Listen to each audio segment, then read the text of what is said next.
How to deactivate and delete a WordPress plugin. Log into your WordPress account and you will see this page. On the left side above Users, hover on Plugins. Click on the installed plugin. Under Bulk Actions, search for the plugin you need to deactivate.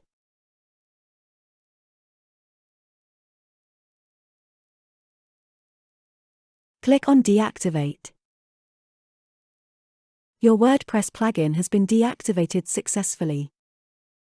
Click on Delete. Click the OK button on the site pop-up.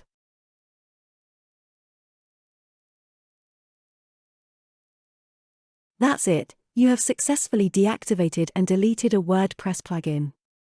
Thank you for watching. Please contact us if you need any further support.